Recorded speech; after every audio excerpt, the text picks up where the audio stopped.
बिस्मिल्लाहिर्रहमानिर्रहीम, अस्सलाम वालेकुम। वेलकम करता हूँ आपके अपने यूट्यूब चैनल के ऊपर। और आपको पता है कि हमारा कोर्स स्टार्ट हो चुका है वेब डेवलपमेंट का, जो कि हम फ्रंट एंड के ऊपर बात कर रहे हैं। लेकिन आज मैं आपको थोड़ा सा वेब के बारे में, वेब डेवलपर्स के बारे में थोड़ा सा आपको बता देना चाहता हूँ कि वेब डेवलपर्स जो होते हैं ना, वो कितने टाइप के होते हैं। ठीक है। और वीडियो स्टार्ट करने से पहले हम आपसे रिक्वेस्ट है कि मेरे चैनल को लाजमी सब्सक्राइब करें और जितनी भी वीडियोस आती हैं वो दोस्तों के साथ ज़रूर शेयर किया करें।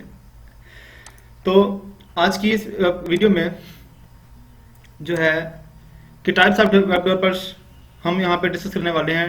वेब डेवलपर्स की टाइप्स कितनी होती हैं। जो वेब डेवलपर्स होते हैं वो तीन टाइप्स के होते हैं। उनकी तीन इकसाम होते हैं वेब डेवलपर्स की। नंबर एक पे जो होता है वो होता है फ्रंट एंड डेवलपर, और नंबर दो पे जो होता है वो उसको हम बोलते हैं बैक एंड डेवलपर, और नंबर तीन पे जो होता है वो उसको हम बोलते हैं full stack developer. Web developers कितने टाइप के होते हैं? तीन टाइप के। नंबर एक पे फ्रंट एंड डेवलपर, नंबर दो पे बैक एंड डेवलपर, और नंबर तीन पे फुल स्टैक डेवलपर। आगे चल के हमने इनको वाजे क्लियर करना है कि कौन सा फ्रंट एंड डेवलपर किसे कहते हैं, ये कौन सा होता है, बैक एंड डेवलपर कौन सा होता है, और फुल स्टैक डेवलपर कौन सा होता है। अच्छा, एक और चीज यहाँ पे ये है कि जो वेब डेवलपर की किस्म है वो किस पे डिपेंड करती है? लैंग्वेजेस के ऊपर डिपेंड करती है। आप मुझे जो लैंग्वेज आती है, फर्ज कर ले मैंने एक वेब डेवलपमेंट स्टार्ट की हुई है, अब मैंने कुछ लैंग्वेजेस सीखी हैं, क्योंकि ये लैंग्वेज पे ही डिपेंड करता है ना। तो लैंग्वेज मैंने सीखी हुई है, एक लैंग्वेज मुझे आती है, फर्ज कर ले HTML है या कोई और आती है, तो मुझे नहीं पता कि मैं कौन हूँ। मैं फ्रंट एंड डेवलपर हूँ, मैं बैक एंड डेवलपर हूँ, मैं फुल स्टैक डेवलपर हूँ, मुझे नहीं पता। ये लैंग्वेज ही आपको बताएगी। आपके पास जिस लैंग्वेज की स्किल होगी वही लैंग्वेज बताती है आपको कि आप वेब डेवलपर हैं, आप फ्रंट एंड डेवलपर हैं, आप बैक एंड डेवलपर हैं, या फिर आप फुल स्टैक डेवलपर हैं। आगे चल के इसका हम वजह से इसको क्लियर करते हैं कि फ्रंट एंड डेवलपर कौन होते हैं, उनको कौन कौन सी लैंग्वेज आनी चाहिए, बैक एंड डेवलपर कौन से होते हैं, उनको कौन कौन सी लैंग्वेज आनी चाहिए, और जो फुल स्टैक डेवलपर होते हैं वो कौन से होते हैं, उनको कौन कौन सी लैंग्वेजेस आनी चाहिए। सबसे पहले हम जो डिस्कस करने वाले हैं वो करने वाले हैं फ्रंट एंड डेवलपर को। फ्रंट एंड डेवलपर के लिए सबसे पहली जो लैंग्वेज उनको आनी चाहिए वो होती है HTML। HTML उनको लाजमी आनी चाहिए, क्योंकि ये वेबसाइट की जो बेसिक लैंग्वेज है, जो वेबसाइट की स्केलेटन जिसको हम बोलते हैं, जो उसकी साथ बनाती है, वो HTML ही है। इसके साथ साथ जो फ्रंट एंड डेवलपर हैं उनको CSS भी आने चाहिए। ये कैस्केडिंग स्टाइल शीट होती है, जो एक स्केलेटन बना लेता है बंदा HTML से, और उसके साथ उसको डिजाइन करना चाहता है तो उसके लिए CSS जरूरी है। इसके साथ साथ मैं चाहता हूं कि मेरी वेबसाइट में कुछ एनिमेशन हूं, मेरी वेबसाइट में कुछ स्लाइड्स हूं, तो उसके लिए मुझे जावास्क्रिप्ट चाहिए, जो कि मैं HTML के कुछ टैग्स के साथ, कुछ एट्रीब्यूट्स के साथ खेल के मैं अपनी वेबसाइट में एनिमेशन डाल सकता हूं। उसके लिए जावास्क्रिप्ट का होना बहुत ही जरूरी है। ये तीन बेसिक लैंग्वेजेस हैं जो अगर किसी शख्स को आती हैं तो उसको हम बोल सकते हैं कि आप भाई आप फ्रंट एंड डेवलपर हो। इसके साथ साथ अपने काम को आसान करने के लिए हम इसके साथ जो है एक और हमारी लैंग्वेज है वो है XML। ये भी एक फ्रंट एंड की लैंग्वेज है। इनके साथ साथ अगर हमने अपने काम को आसान करना है तो इसके लिए हम एक और लैंग्वेज सीख लेते हैं। ये लैंग्वेज नहीं है, दरअसल ये एक फ्रेमवर्क ही है, जिसको हम क्या बोलते हैं, बूटस्ट्रैप। बूटस्ट्रैप एक फ्रेमवर्क है। ये फ्रेमवर्क किस चीज का? ये HTML, CSS और JS का फ्रेमवर्क है, जो हमें अपनी वेबसाइट को आसानी से बनाने और अपनी वेबसाइट को मोबाइल फ्रेंडली बनाने में बहुत ही मदद देती है। ये आगे चल के हमने इसके ऊपर डिस्कस करना है। इसके साथ साथ जो फ्रंट एंड डेवलपर के लिए एक और जिस मैं चाहूंगा कि उसको आना चाहिए जरूरी, वो है jQuery। jQuery जो है एक लाइब्रेरी है जावास्क्रिप्ट की। जावास्क्रिप्ट की एक लाइब्रेरी है, वो है jQuery। ये सबको आनी चाहिए। इससे अगर आपको जावास्क्रिप्ट बेसिक्स ही आती है और आप jQuery सीख लेते हैं तो ये भी बहुत कुछ है।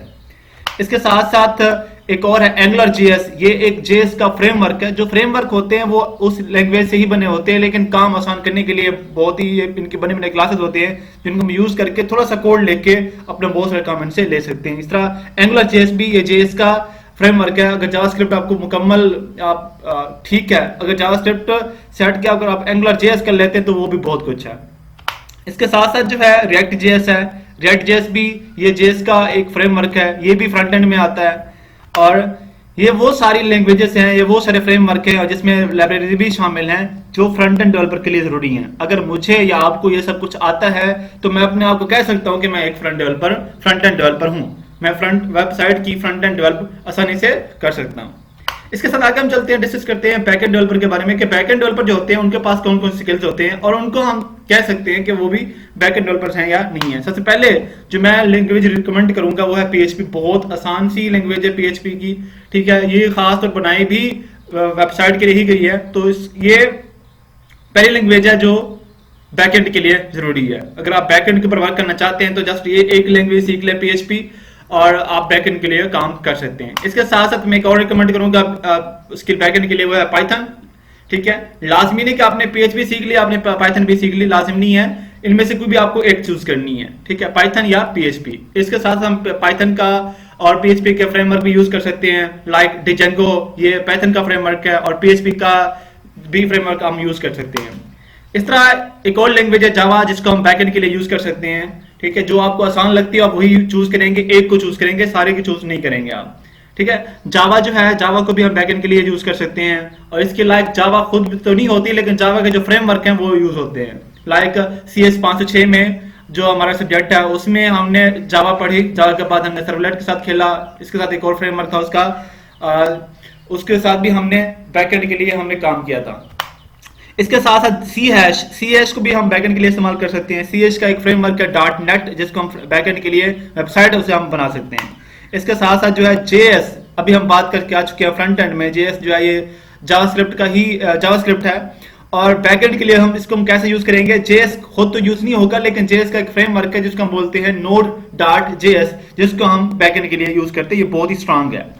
इसके साथ साथ जो है आपको इन तीनों चारों में से पांचों में से कोई एक लैंग्वेज आनी चाहिए। इसके साथ डेटाबेस का पता होना आपको बहुत जरूरी है। अगर आपको ये लैंग्वेज आती है, आपको डेटाबेस नहीं आता, डेटाबेस की किसी भी लैंग्वेज का पता नहीं है, SQL है या MongoDB कुछ भी है, तो ये इसका पता नहीं है आपको, तो आप बैकएंड के लिए काम नहीं कर सकते। कोई एक इनमें से आपको लैंग्वेज चूज करनी होगी, PHP, पाइथन, जावा, CS या JS में से, और इसके साथ साथ आपको डेटाबेसेस का भी पता होना जरूरी है, तभी आप बैकएंड के लिए काम कर सकते हैं, वरना नहीं कर सकते। इसके साथ साथ अगर आप बैकएंड डेवलपर बनना चाहते हैं तो आपके पास सर्वर के बारे में नॉलेज का होना बहुत जरूरी है, कि सर्वर के बारे में आप कितना कुछ जानते हैं, आप अपनी वेबसाइट को कैसे होस्ट कर सकते हैं सर्वर में।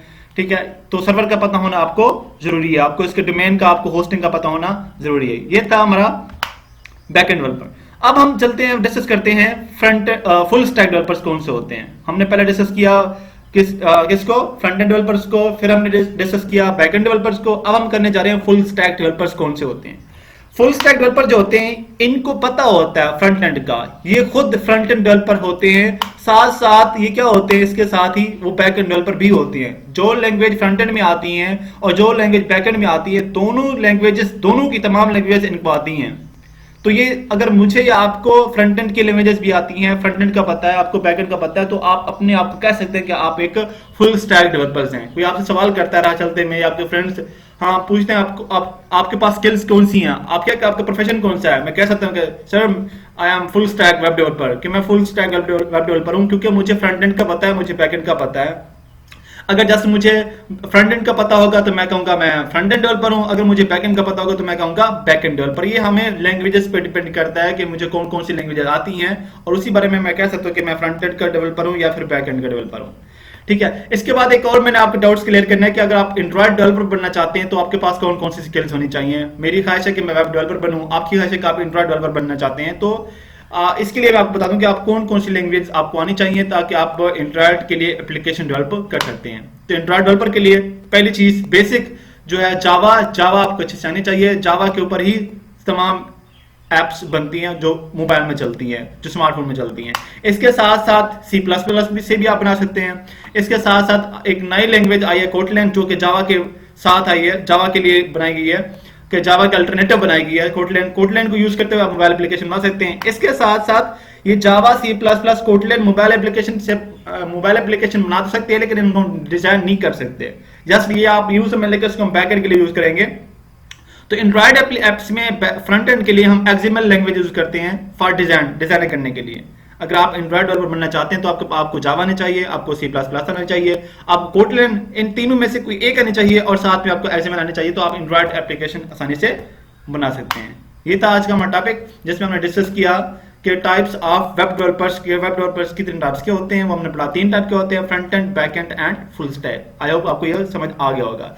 और अब हम जो अपने कोर्स में, जो हम अपना कोर्स स्टार्ट किए हुए हैं, इसमें जो हम सीखने वाले हैं वो हम सीखेंगे HTML का एडवांस वेरिएंट सीखेंगे, HTML5 सीखेंगे, और इसके साथ साथ CSS3 डिस्कस करेंगे। उसके बाद ये सब कुछ डिस्कस करने के बाद हम चले आएंगे CSS3 के ऊपर चले आएंगे, ये इसके हम डिस्कस करेंगे। साथ ये इसकी अपनी आ रही हैं, वेरिएंट्स आ रहे हैं। इसके बाद JS के ऊपर हम डिस्कस करेंगे, साथ हम jQuery डिस्कस करेंगे, साथ में हम बूस्टर डिस्कस करेंगे। तो ये फ्रंट एंड की जितनी ही लाइब्रेरीज या लैंग्वेजेस या फ्रेमवर्क्स आ रही है सबको हम डिस्कस करेंगे इंशाल्लाह।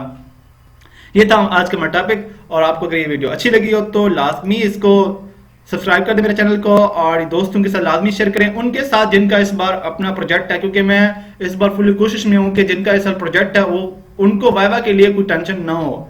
अगर वो ये कुछ देख लेते तो टेस्ट फेज भी वो खुद आसानी से बना सकते हैं। Thanks for watching.